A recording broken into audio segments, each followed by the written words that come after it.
بسم الله الرحمن الرحيم. وبالسند المتصل منا إلى الإمام الحمام الحافظ الحجة أمير المؤمنين في الحديث محمد بن إسماعيل بن إبراهيم بن المغيرة بن بردزبة الجوفي البخاري نفعنا الله بعلومه وفيوزه آمين. باب ما باب ما يجوز من البصاق والنفخ في الصلاة.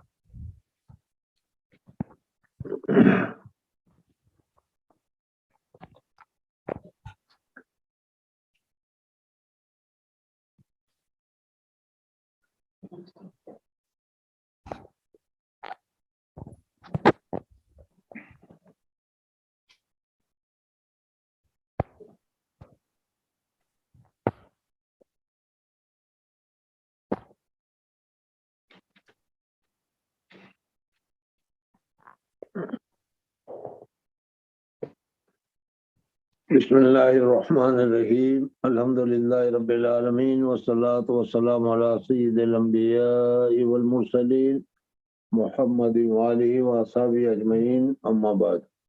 مصنف رحمۃ اللہ تعالی علیہ نماز میں جو آدمی افعال کرتے ہیں، باہر کے کام کرتے ہیں کہ جس کو عمل قلیل یا عمل کثیر سے تعبیر کیا جاتا ہے، اس کی تفصیلات ہمارے سامنے ذکر کر رہے تھے، اور اسی میں یہ بتایا کہ کبھی اگر تھوک کی یا بلغم نکالنے کی ضرورت پیش آ جائے، یا اگر جس جگہ پر سجدہ کر رہے ہو اس جگہ پر کنکر ہے یا کوئی ایسی چیز ہے کہ جس کو درست کرنے کی ضرورت ہو، تو ایک مرتبہ کرنے کی اجازت ہے۔ جی۔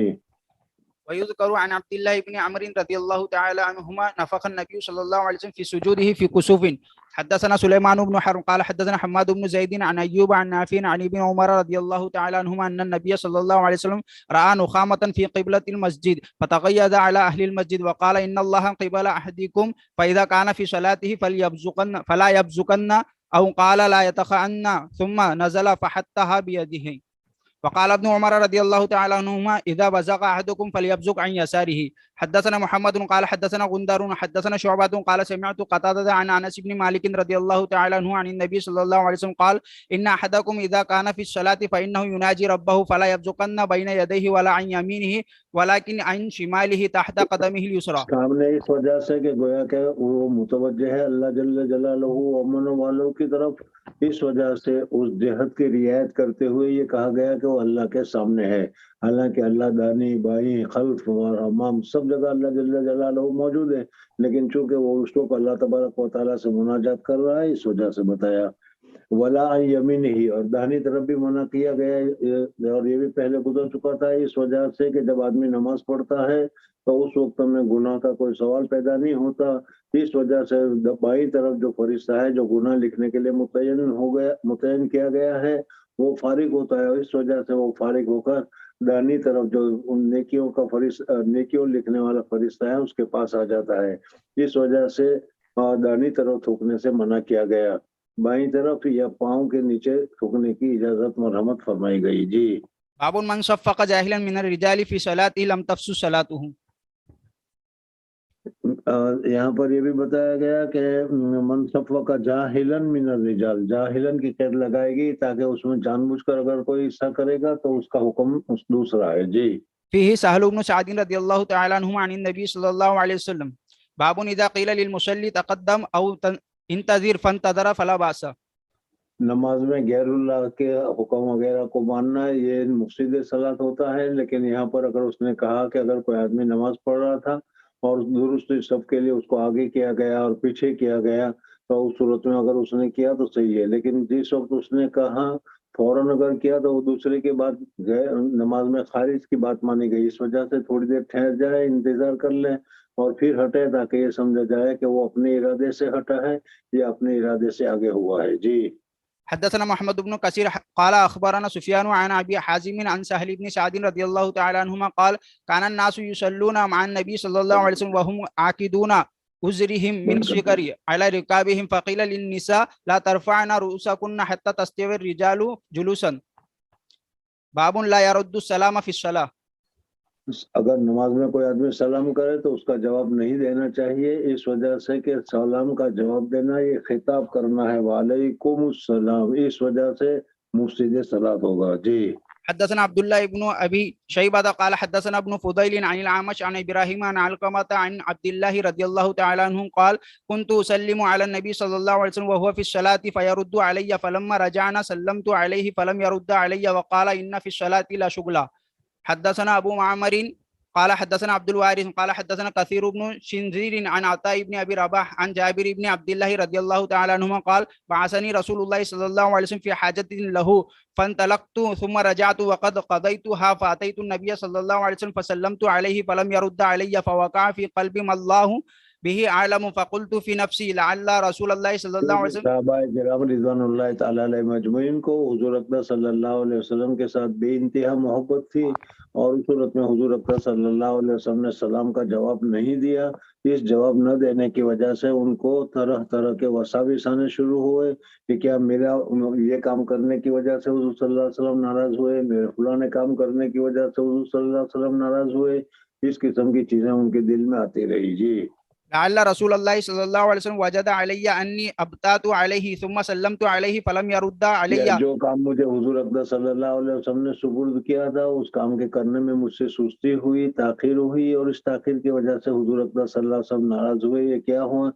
شکست ہزار بدگمانی. اس وجہ سے ان کو بہت زیادہ کیا ہے پریشانی لاحق ہوئی. جی ثم سلمت عليه فلم يرد علي فوقع في قلبي أشد من المرة الأولى ثم سلمت عليه فرد علي وقال إنما منعني أن أرد عليك أني كنت أصلي وكان على راحلته متوجها إلى غير القبلة. باب رفع الأيدي في الصلاة لأمر ينزل به.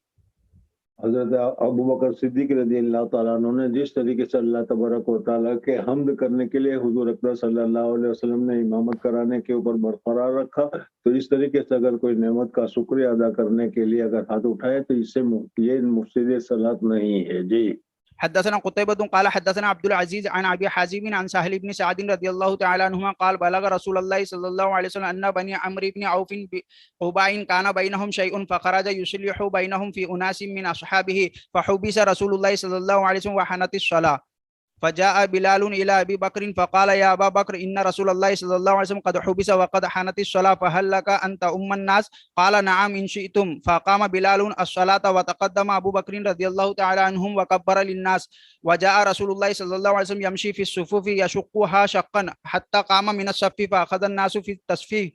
قال سهل التصفيق وهو التصفيق. قال وكان ابو بكر لا يلتفت في صلاته فلما اكثر الناس التفت فاذا رسول الله صلى الله عليه وسلم فاشار اليه يامره ان يصلي فرفع ابو بكر يديه فحمد الله ثم رجع القهقر وراءه فاشار اليه يامره ان يصلي. ہاں تو یا مروح کی جگہ پر امروح کیسے پڑھا تھا؟ یا مروح یعنی حضور اقدس صلی اللہ علیہ وسلم حکم فرما رہے تھے کہ تمہیں امامت کراتے رہو. فرفع ابو بكر يديه رضي الله تعالى عنه فحمد الله ثم رجع القهقر وراءه حتى قام في الصف وتقدم رسول الله صلى الله عليه وسلم فصلى للناس. فلما فرغ اقبل على الناس فقال يا ايها الناس ما لكم حين نابكم شيء في الصلاه اخذتم بالتصفيق. یعنی نماز میں کوئی حالت ایسی پیش آ جائے تو پھر یہ تصفیق ہاتھ پر ہاتھ مارنا یہ عورتوں کے لیے ہے، مردوں کے لیے ہے سبحان اللہ کہنا ہے. جی انما التصفيح للنساء من نابه شيء في صلاته فليقل سبحان الله. ثم التفت الى ابي بكر رضي الله تعالى عنه فقال يا ابا بكر ما منعك ان تصلي حين اشرت اليك؟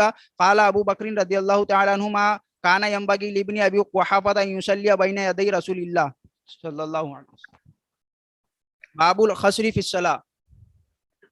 خاصت یعنی کوہ کے اوپر ہاتھ رکھ لینا نماز میں، اس طریقے سے کوہ کے اوپر ہاتھ رکھنے کو خسر سے تعبیر کیا گیا ہے. خسر کی تعبیر دوسری بھی ہے کہ آدمی نماز پڑھتے ہوئے کچھ آیتوں کو اخیر میں چھوڑ دے، اس کو بھی خسر سے تعبیر کیا گیا ہے، یہ مکروہ ہے. جی حدثنا ابو النعمان قال حدثنا حماد عن ايوب عن محمد عن ابي هريره رضي الله تعالى عنه قال نهي عن الخسر في الصلاه. وقال هشام وابو هلال عن ابن سيرين عن ابي هريره رضي الله تعالى عنه عن النبي صلى الله عليه وسلم. حدثنا عمرو بن علي قال حدثنا يحيى عن هشام قال اخبرنا محمد عن ابي هريره رضي الله تعالى عنه قال نهى النبي صلى الله عليه وسلم ان يصلي الرجل مختصرا. باب يفكر الرجل الشيء في الصلاه. نماز میں غور و فکر کرنا، سوچنا. جی وقال عمر رضي الله تعالى عنه اني لو جهز جيشي وانا في الصلاه. حدثنا اسحاق بن منصور قال حدثنا روح قال حدثنا عمر هو ابن سعيد قال اخبرني ابن ابي مليكه عن عقبه بن الحارث رضي الله تعالى عنه قال صليت مع النبي صلى الله عليه وسلم العصر فلما سلم قام سريعا دخل على بعض النساء ثم خرج وراى ما في وجوه القوم من تعجبهم لسرعته فقال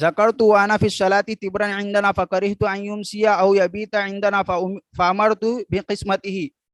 حدثنا يحيى بن بكير قال حدثني الليث عن جعفر عن الأعرج قال قال أبو هريرة رضي الله تعالى عنه قال رسول الله صلى الله عليه وسلم إذا أذن بالصلاة أدبر الشيطان له دورات حتى لا يسمع التأذين فإذا سكت المؤذن أقبل فإذا ثوب أدبر فإذا سكت أقبل فلا يزال بالمرء يقول له اذكر ما لم يكن يذكر حتى لا يدري كم صلى. قال أبو سلمة بن عبد الرحمن إذا فعل أحدكم ذلك فليسجد سجدتين وهو قاعد فسمعه أبو سلمة عن أبي هريرة رضي الله تعالى عنه. حدثنا محمد بن المثنى قال حدثنا عثمان بن عمر قال أخبرنا ابن أبي ذئب عن سعيد المقبري قال قال أبو هريرة رضي الله تعالى عنه يقول الناس أكثر أبو هريرة فلقيت رجلا فقلت بما قرأ رسول الله صلى الله عليه وسلم البارحة في العتمة فقال لا أدري فقلت ألم تشهدها قال بلى قلت لكن أنا أدري قرأ سورة كذا وكذا. بسم الله الرحمن الرحيم. باب ما جاء في السهو إذا قام من ركعة الفريضة.